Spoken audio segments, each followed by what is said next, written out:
கும்மிடிப்பூண்டி அருகே வீட்டை இடிக்க எதிர்ப்பு தெரிவித்து தீக்குளித்த இளைஞர் சிகிச்சை பலனின்றி உயிரிழந்த நிலையில் அவரது மரணத்திற்கு காரணமான அதிகாரிகளை கைது செய்ய கோரி குடும்பத்தினர் புகார் அளித்துள்ளனர். திருவள்ளூர் மாவட்டம் கும்மிடிப்பூண்டியில் கடந்த 4ஆம் தேதி ஆக்கிரமிப்புகளை அகற்ற வருவாய்த்துறை மற்றும் காவல்துறை அதிகாரிகள் சென்றனர். அப்போது ராஜ்குமார் என்பவரின் வீடு ஆக்கிரமிப்பு நிலத்தில் இருப்பதாக கூறி அதனை இடிக்க முயன்றுள்ளனர். இதற்கு எதிர்ப்பு தெரிவித்து ராஜ்குமார் உடலில் தீ வைத்துக் கொண்டு அலறி அடித்தபடி வெளியே ஓடி வந்தார்.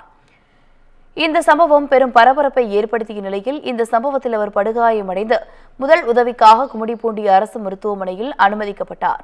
அதன் பிறகு மேல் சிகிச்சைக்காக சென்னை கீழ்ப்பாக்கம் மருத்துவமனையில் அனுமதிக்கப்பட்ட அவர் சிகிச்சை பலனின்றி நேற்று பரிதாபமாக உயிரிழந்தார்.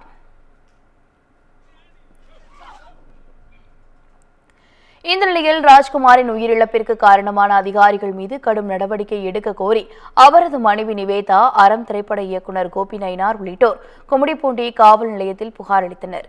30 ஆண்டுகளுக்கு மேலாக வசித்து வரும் பட்டா நிலத்தை ஆக்கிரமிப்பு என கூறி இடிக்க முயன்றதால் ராஜ்குமார் உயிரை மாய்த்துக் கொண்டதாக வேதனையில் குறிப்பிட்டுள்ளார். இதுகுறித்து பேட்டியளித்த இயக்குநர் நயினார் கோபி, வட்டாட்சியர் பிரீத்தியை கைது செய்ய வேண்டும் எனவும் ராஜ்குமாரின் குடும்பத்தினருக்கு 25 லட்சம் ரூபாய் நிவாரணம் வழங்க வேண்டும் எனவும் வலியுறுத்தியுள்ளார். தாசில்தார் மீது அப்படி ஒரு இது கிடையாது, குற்றச்சாட்டு கிடையாது. ஆனால் இப்போ இருக்கிற அந்த தாசில்தார் மீது அப்படி ஒரு குற்றச்சாட்டு இருக்குது. இப்போ இடமாற்றம் என்பது அந்த அம்மாவை இந்த அரசு பாதுகாக்குதுன்னு அர்த்தம். அப்போ இன்னொரு இடத்துக்கு போயிட்டு இன்னொருத்தர் தூண்டி விடுவாங்க, இன்னொருத்தர் தற்கொலைக்கு சாகடிப்பாங்க. அவங்க கிட்டத்தட்ட அவங்கள கவுன்சிலிங் பண்ணுங்க. முதல்ல ஃபர்ஸ்ட் கவுன்சிலிங் பண்ணுங்க. அவங்கள கிட்டத்தட்ட துறை சார்ந்த நடவடிக்கை, கடுமையான நடவடிக்கை எடுங்க. 25 லட்சம் ரூபாய் அந்த ராஜ்குமார் இறப்புக்கு இந்த அரசாங்கம் தரணும். ஏன்னா நாம் கள்ளச்சாராயம் குடித்து இறந்தவர்களுக்கே 10 லட்சம் ரூபாய் அந்த குடும்பத்தின் மீது இறக்கப்படும் பொழுது தன் 1 சென்ட் நிலத்துக்காக போராடி உயிரை இழக்கிற அளவுக்கு ஒரு துயரம் நடந்திருக்குதுன்னா அவர்களை பாதுகாக்கின்ற கடமை இந்த அரசுக்கு இருக்கிறது. இது போன்று யாரும் தன்னுடைய நிலங்களுக்காக இந்த அரசாங்கத்திற்காக போராடி தன் உயிரை இழக்கக்கூடாது. அதனால 25 லட்சம் ரூபாய் கொடுக்கணும்.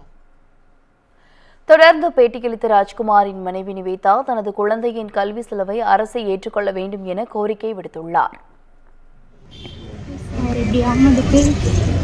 ஊரில் இருக்காங்க, அவங்க தான் காரணம். அவர் சொன்ன மாதிரியே எல்லார் மேலேயும், சொன்ன பேர் எல்லார் மேலேயும் நடவடிக்கை எடுக்கணும். குழந்தைக்கு ஒரு இது பண்ணணும், ஒரு ஃபியூச்சருக்கு, படிப்புக்கு எல்லாத்துக்கும் ஒரு இது பண்ணணும்.